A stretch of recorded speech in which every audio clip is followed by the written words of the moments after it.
Assalamualaikum warahmatullahi wabarakatuh. Kami dari kelompok 4 akan mempresentasikan tentang manajemen keuangan pendanaan. Assalamualaikum warahmatullahi wabarakatuh. Perkenalkan, nama saya Sifik Kotrunada, NIM 190321100035. Di sini saya akan menjelaskan tentang pengertian modal. Pengertian modal adalah hak milik sisa residual interest dalam aktiva perusahaan yang tersisa sesudah hutang-hutang. Dalam perusahaan modal sendiri adalah hak dari pemilik. Di perusahaan perseorangan, modal ditunjukkan dalam satu rekening yang diberi nama modal. Dalam perusahaan yang berbentuk firma, modal ditunjukkan dalam rekening modal yang berbentuk masing-masing anggota. Sedangkan dalam perusahaan yang berbentuk perseroan, modal ditunjukkan dengan rekening modal. Assalamualaikum warahmatullahi wabarakatuh. Di sini saya akan menjelaskan mengenai sumber modal dari asalnya. Sumber modal dari asalnya itu terbagi menjadi dua, yaitu depresiasi dan laba ditahan. Sumber internal atau internal source itu merupakan laba yang dimiliki atau dibentuk sendiri di dalam perusahaan tersebut. Di dalam sumber internal terdapat laba ditahan yang merupakan besarnya laba yang dimasukkan ke dalam cadangan atau laba ditahan. Selain tergantung kepada besarnya laba, laba ditahan ini juga diperoleh selama periode tertentu yang bergantung kepada dividend policy dan plowing back policy. Selain itu juga ada depresiasi. Depresiasi itu merupakan cadangan atau laba yang berasal dari depresiasi. Jadi selama waktu depresiasi belum digantikan oleh aktiva tetap, maka perusahaan akan tetap membelanjakan perusahaannya hingga sampai batas waktu penggantian.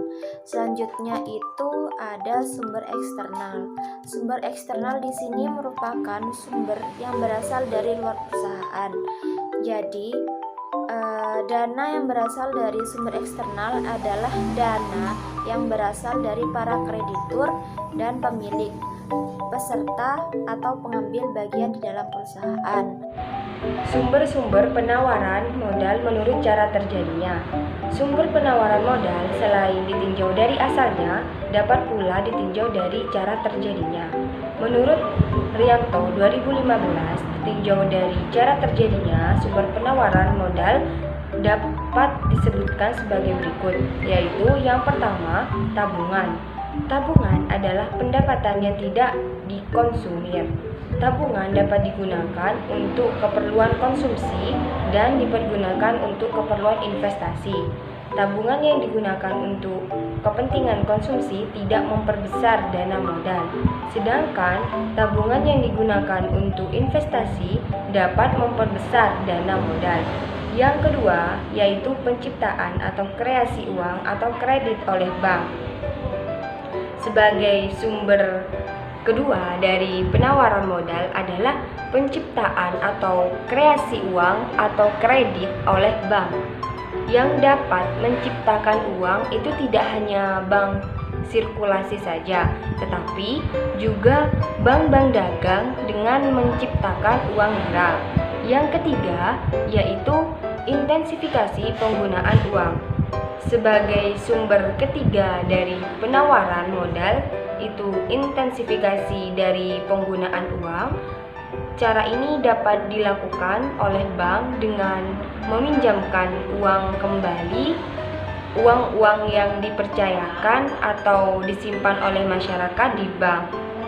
Perusahaan-perusahaan produksi pun dapat mengintensifikasikan penggunaan uang yang sementara menganggur, misalnya dengan meminjamkan kepada perusahaan-perusahaan lain yang membutuhkan atau untuk digunakan di dalam perusahaan untuk memperluas usaha-usahanya.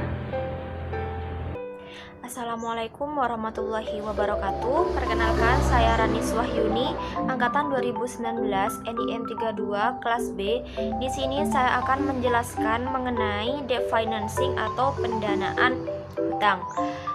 Debt financing merupakan salah satu mekanisme yang digunakan perusahaan untuk melakukan pinjaman dana berupa hutang. Jadi,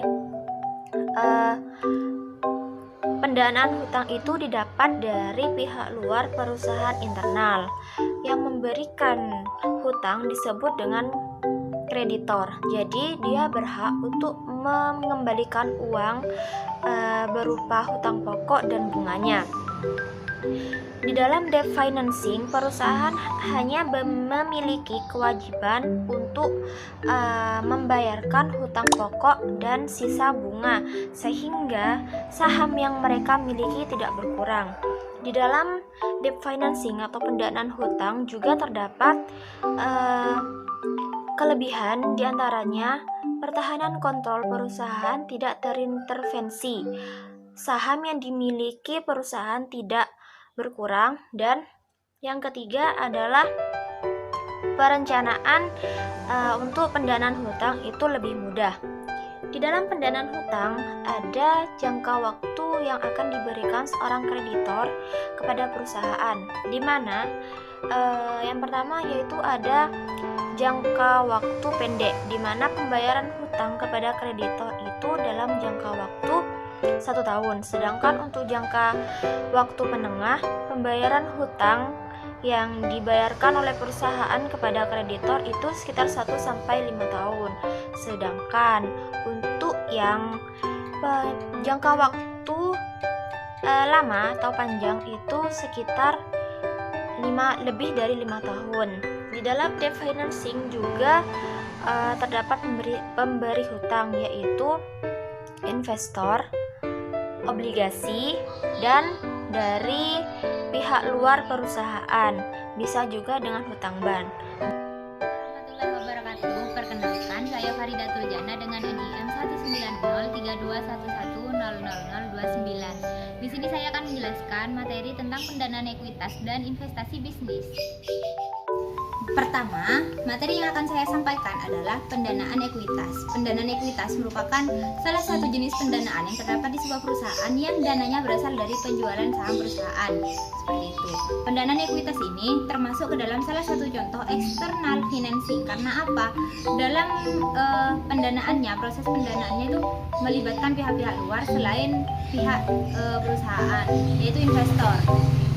Investor sendiri berperan sebagai pihak penanam modal atau saham yang akan nantinya digunakan oleh perusahaan untuk mendapatkan keuntungan seperti itu.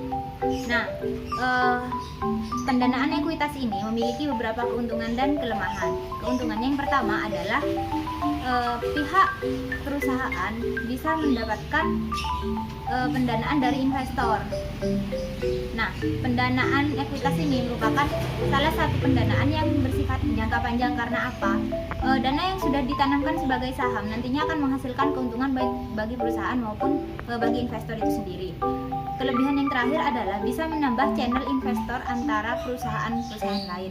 Apabila perusahaan-perusahaan bisa mengenal lebih banyak investor, maka saham yang akan ditanamkan dan cara menarik investor tersebut bisa lebih menguntungkan terhadap perusahaan. Karena apa? Semakin banyak dana yang ditanamkan sebagai saham, maka keuntungan yang akan didapat perusahaan juga akan semakin besar seperti itu.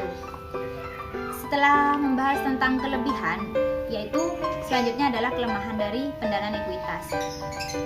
Kelemahan dari pendanaan ekuitas adalah yang pertama, investor bisa memiliki hak untuk mengatur sahamnya seperti itu. Yang kedua, investor bisa memiliki sifat yang bertentangan dengan aturan-aturan perusahaan seperti itu, yang mengakibatkan terjadinya kerugian. Yang terakhir, investor bisa saja melakukan hal-hal yang tidak diinginkan seperti itu di dalam pendanaan. Yang akan saya jelaskan yaitu investasi bisnis. Sebelum kita mengetahui apa itu investasi bisnis, ada baiknya untuk kita mengetahui pengertian tentang investasi itu sendiri. Investasi merupakan suatu kegiatan untuk menanamkan dana pada suatu aset ataupun banyak aset dalam suatu periode tertentu dan dengan tujuan mendapatkan sebuah keuntungan seperti itu. Jadi untuk investasi bisnis sendiri merupakan suatu kegiatan untuk menanamkan dana atau modal untuk menjalankan suatu kegiatan bisnis yang pada akhirnya tujuannya yaitu untuk mendapatkan keuntungan. Tuh. Investasi tersendiri ini memiliki tujuan yaitu memenuhi semua kebutuhan masyarakat baik itu secara individu maupun secara kelompok itu. Investasi ini dibagi ke dalam beberapa jenis. Apabila dilihat dari jenisnya itu dibagi menjadi dua. Yang pertama investasi langsung dan investasi tidak langsung.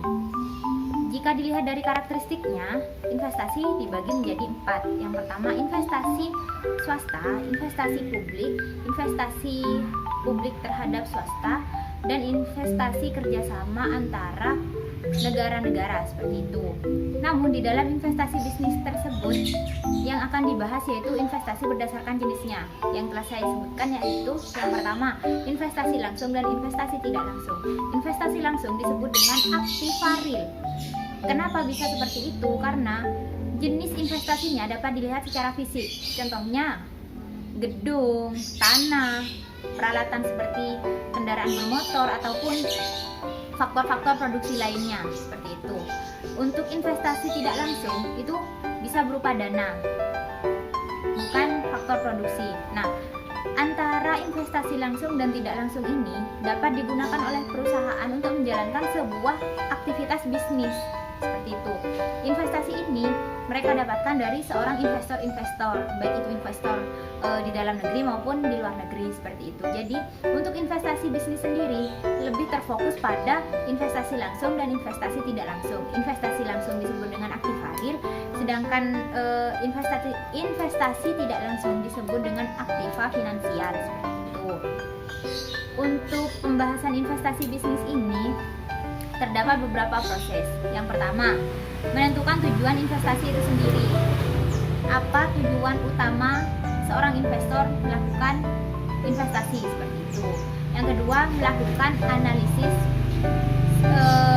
investasi seperti itu. Yang ketiga, membentuk portofolio. Yang keempat, menulis portofolio, dan yang terakhir mengevaluasi kegiatan portofolio. Yaitu pada kegiatan akhir ini, seorang investor akan mengevaluasi kegiatan investasinya terhadap perusahaan seperti itu, sehingga dapat diketahui apa sih kelebihan dan kekurangan investasi yang mereka lakukan, serta permasalahan-permasalahan tersebut bisa diketahui selama menjalankan sebuah investasi terhadap perusahaan. Cukup sekian presentasi dari kelompok 4, kurang lebihnya kami mohon maaf. Wabillahi taufik wal hidayah. Wassalamualaikum warahmatullahi wabarakatuh. Cukup sekian presentasi